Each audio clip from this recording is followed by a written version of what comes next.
जैसे जैसे एग्जाम्स का समय पास आता है, हर स्टूडेंट के मन में ये सवाल जरूर आता है कि एग्जाम में कॉपी में किस तरह लिखें जिससे मुझे ज्यादा नंबर मिल सके। आपके मन में भी ये सवाल जरूर आया होगा कि एग्जाम्स में कॉपी में लिखने का सबसे अच्छा तरीका क्या है, टॉपर कॉपी में कैसे लिखते हैं और आखिर वो कौन सी चीजें हैं जो एग्जामिनर को सबसे ज्यादा प्रभावित करती है। इस तरह के सवाल मन में आना जायज है, क्योंकि भले ही आपकी एग्जाम्स की तैयारी कितनी भी अच्छी क्यों न हो, अगर आपको बोर्ड एग्जाम में कॉपी में लिखने का सही तरीका नहीं पता है तो आप बोर्ड एग्जाम में अच्छे मार्क्स हासिल नहीं कर पाएंगे। वहीं एक कमजोर छात्र अगर एग्जाम में सही तरीके से लिख लेता है तो वो भी अच्छे नंबर ला सकता है। ऐसे में आपको ये जानना जरूरी हो जाता है कि एग्जाम्स में कॉपी में कैसे लिखें। इसलिए इस वीडियो में मैं आपके साथ 10 ऐसे पॉइंट शेयर करूंगा जिन्हें ध्यान में रखते हुए अगर आप एग्जाम्स में लिखेंगे तो निश्चित रूप से आपको एग्जाम्स में अच्छे मार्क्स मिलेंगे। तो पहला पॉइंट है, अपनी कॉपी का पहला पेज सावधानी पूर्वक और सही भरें। कहा जाता है कि कवर को देखकर किताब का पता नहीं लगाया जा सकता,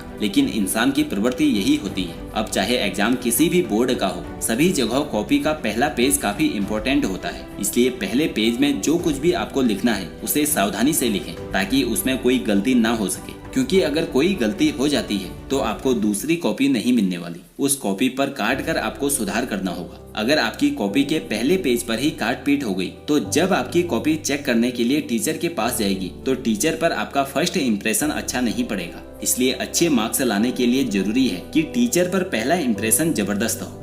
नंबर 2, क्वेश्चन पेपर को अच्छे से पढ़ें। क्वेश्चन पेपर मिलते ही आंसर लिखने की हड़बड़ी ना करें। ज्यादातर बोर्ड एग्जाम में क्वेश्चन पेपर पढ़ने के लिए 15 मिनट का टाइम ज्यादा दिया जाता है, इसलिए क्वेश्चन पेपर को अच्छे से पढ़ें। क्वेश्चन पेपर के पहले पेज पर कुछ इंस्ट्रक्शन छपे होते हैं, उन्हें भी अच्छे से समझ लें। किस सेक्शन से कितने सवालों के जवाब देने हैं, किस प्रश्न का उत्तर कितने शब्दों में देना है, ये सारी बातें आपको समझना आवश्यक होता है। आंसर लिखने की हड़बड़ी में अक्सर छात्र क्वेश्चन को ध्यान से नहीं पढ़ते, जिस कारण उनका आंसर गलत हो जाता है। नंबर 3, एक सेक्शन के आंसर एक साथ लिखें। आपने देखा होगा कि ज्यादातर क्वेश्चन पेपर अलग अलग सेक्शन में बटे होते हैं, जैसे सेक्शन ए वैकल्पिक प्रश्न, सेक्शन बी लघु उत्तरीय प्रश्न, सेक्शन सी दीर्घ उत्तरीय प्रश्न। अब यहाँ पर कुछ स्टूडेंट ये गलती करते हैं कि आंसर लिखते समय एक आंसर सेक्शन ए से लिखते हैं और उसके बाद अगला आंसर सेक्शन बी से लिख देते हैं, लेकिन आपको ये गलती नहीं करनी है। कोशिश करें कि एक सेक्शन के उत्तर एक जगह लिखें। फॉर एग्जाम्पल, अगर आपने सेक्शन ए वैकल्पिक प्रश्नों का आंसर लिखना शुरू किया है तो सबसे पहले हेडिंग में लिखें सेक्शन ए वैकल्पिक प्रश्नों का उत्तर। उसके बाद उस खंड के सभी प्रश्नों के उत्तर एक के बाद एक लिखते जाएं। जब उस सेक्शन के सभी क्वेश्चन खत्म हो जाएं, तो उसके बाद दूसरे सेक्शन के लिए जाएं। इससे आपको बार बार सेक्शन लिखने की जरूरत नहीं पड़ेगी और साथ ही आपकी कॉपी की सुंदरता भी बढ़ जाएगी।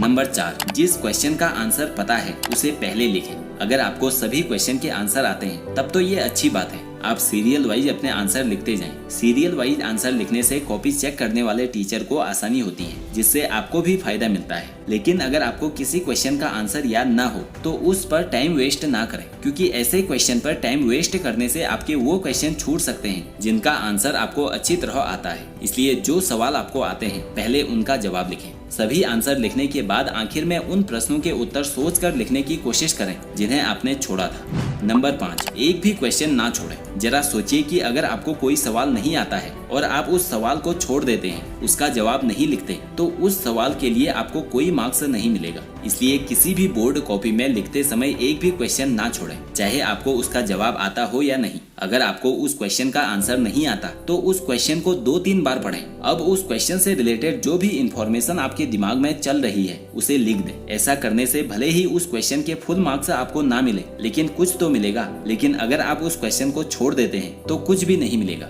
नंबर 6, आंसर के बीच में कम से कम 1-2 लाइन का गैप रखें। अच्छे मार्क्स लाने के लिए बेहद जरूरी है कि आंसर लिखते वक्त जहाँ पर आपका एक आंसर पूरा होता है और उसके बाद आप दूसरा आंसर लिखना शुरू करते हैं, तो दूसरा आंसर लिखने से पहले 1-2 लाइन का गैप जरूर रखें। इससे आपकी कॉपी देखने में सुंदर लगती है और कॉपी चेक करने वाले को स्पष्ट पता चल जाता है कि एक आंसर कहां से कहां तक है। इससे एग्जामिनर को कॉपी चेक करने में आसानी होती है और जिसका आपको फायदा मिलेगा। नंबर 7, इम्पोर्टेंट शब्दों या वाक्यों को अंडरलाइन करें। एग्जाम में आंसर लिखते वक्त बीच बीच में आने वाले इम्पोर्टेंट शब्दों या वाक्यों को अंडरलाइन जरूर करें। इससे एग्जामिनर का ध्यान उन शब्दों की ओर आकर्षित होता है और उन्हें कॉपी चेक करने में आसानी होती है। साथ ही इससे आपकी कॉपी की सुंदरता भी बढ़ जाती है। नंबर 8, अच्छी हैंड राइटिंग में लिखने की कोशिश करें। अंग्रेजी में एक कहावत है कि first impression is the last impression, जिसका मतलब है किसी व्यक्ति पर हमारा जो पहला प्रभाव पड़ता है उसका असर अंत तक बना रहता है। इसलिए एग्जाम में अच्छे मार्क्स लाने के लिए आपको एग्जामिनर पर फर्स्ट इम्प्रेशन अच्छा डालना है, क्योंकि अगर फर्स्ट इम्प्रेशन अच्छा रहा तो एग्जामिनर आपको दिल खोल कर मार्क्स देगा। इसके लिए आपकी हैंड राइटिंग साफ और सुंदर होनी चाहिए। कॉपी में काट पीट ना हो, इम्पोर्टेंट शब्द या वाक्यों में अंडरलाइन हो, सभी आंसर के बीच 1-2 लाइन का गैप हो। नंबर 9, जितना जरूरी हो उतना ही लिखें। याद रखना कि प्रश्न में जितना पूछा जा रहा है उतना ही लिखें। जरूरत से ज्यादा लिखने पर आपको ज्यादा मार्क्स नहीं मिलेंगे। अगर कोई क्वेश्चन 3 मार्क्स का है तो बढ़ा चढ़ाकर लिखने से आपको 5 मार्क्स नहीं मिलेंगे। इसलिए जितना जरूरी हो उतना ही लिखें। जरूरत से ज्यादा लिखकर आप अपना समय बर्बाद ना करें।